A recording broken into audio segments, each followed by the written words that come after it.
Assalomu alaykum hammaga. Bugungi darsimizga VPR formulasiga o'xshash, undan yaxshiroq formulalarni ishlatishni o'rganamiz. Ya'ni VPR formulasi o'zi nima? Buni bilmaganlar uchun mana bu yerga manzil qoldiraman. Bu yerdan kirib o'rganib olsanglar bo'ladi. Bu bo'yicha ham alohida video qilganman. Endi buni maqsadi nima va kamchiligi? Bulardan ko'ra nima kamchiligi bor? Misol uchun VPR formulasiga biz bir neshdagi ma'lumotni G ustunidan N ustunigacha bo'lgan maydonni ichidan qidirsin deb belgilaganmiz. Mana shu birinchi ustundan qidiradi-da, 5-ustundagi ma'lumotni chiqarib beradi. Masalan, ism familiyani topdi, mana shu yerdan qaysigadir bor.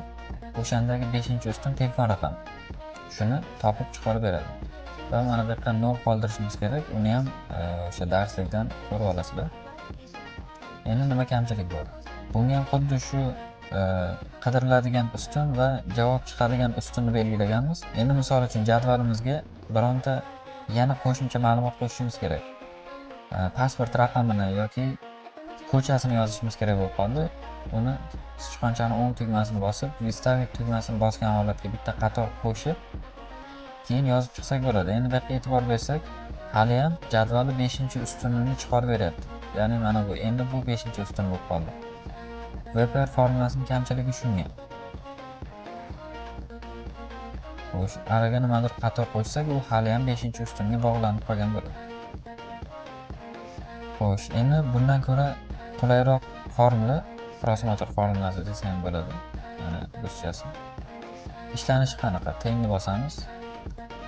Menga ruscha klaviatura yo'qligi uchun alohida ekranni klaviaturadan foydalanaman.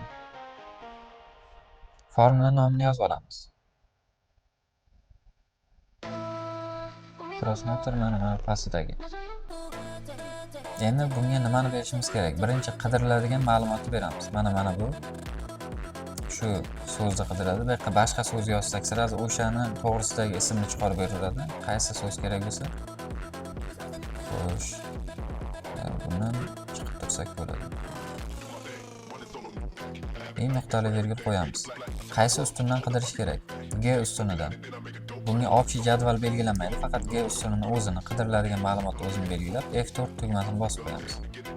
Nuqtali virgul bosamiz. Endi qayerdan qidirish kerak? K ustunidan. O'zimiz xohlagan ustunni yozib qo'yishimiz mumkin bo'ladi. Yana F4 bosamiz. Qavs yopamiz, Enterni bosamiz. Ishlanish tartibi shu. VPR dan ko'ra sal osonroq. Endi bunga o'ng tugmani bosib, vystavить bilan qator qo'shadigan bo'lsak ham baribir o'zgarmaydi. Bizga ko'rsatgan ustunni doim tanlab turaveradi.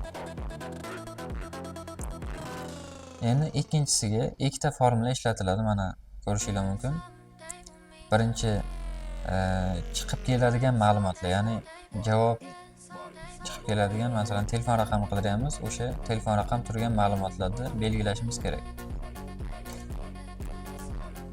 Demak, tengni bosib olamiz. Xo'sh, indeks formulasini yozib olamiz birinchi. Indeks formulasi. Endi bunga nimani chiqarib berish kerak? Chiqib keladigan javobni belgilaymiz. Mana shu K ustuni. Bunga F4 bosamiz. Keyin nuqtali virgul qo'yib, ikkinchi formulamizni yozishga boshlaymiz.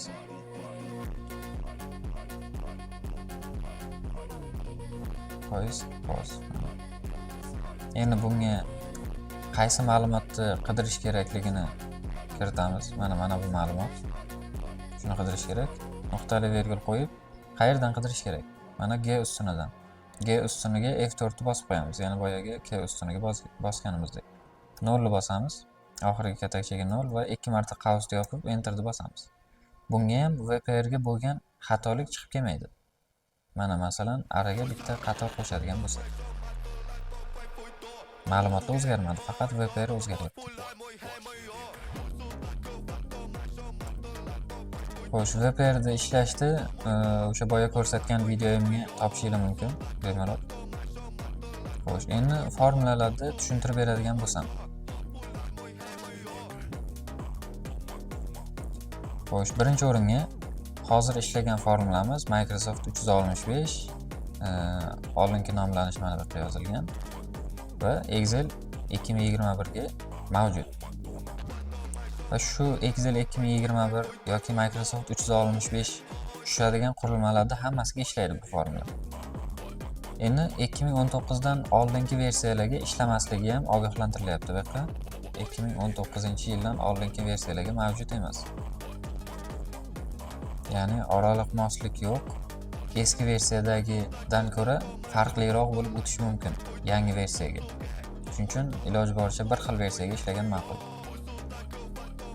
Xo'sh, endi ogohlantirish. Agar faylingizni ulashsangiz, ya'ni kimgadir faylni jo'natsangiz, foydalanuvchi qaysi versiyadagi Excel'dan foydalanayotganini bilishingiz kerak. Ya'ni siz eskiroq 2021 dan foydalanib turib, u 2024 dan foydalansa, unga xatolik chiqib kelishi mumkin. Fayllaringizda foydalanuvchi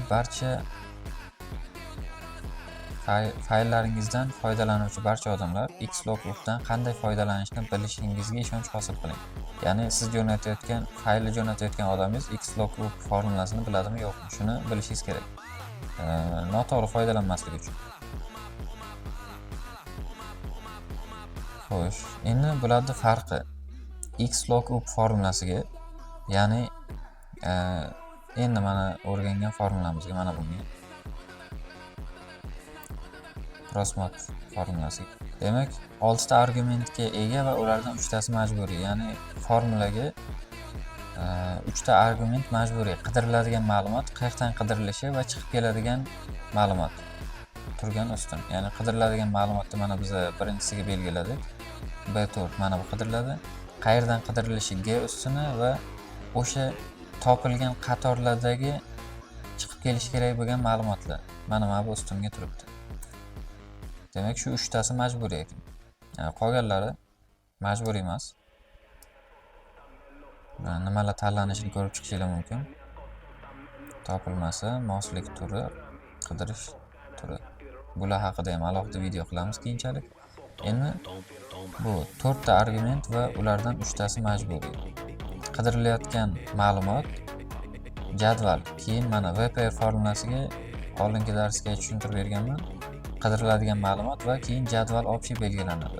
Ustun bo'yicha ham belgilab qo'ysak bo'ladi. Va nechinchi ustuni kerak. Va oxirgisi ixtiyoriy bu. Buni tushuntirganman o'sha videoga. Shundan ko'rib olaverasizlar.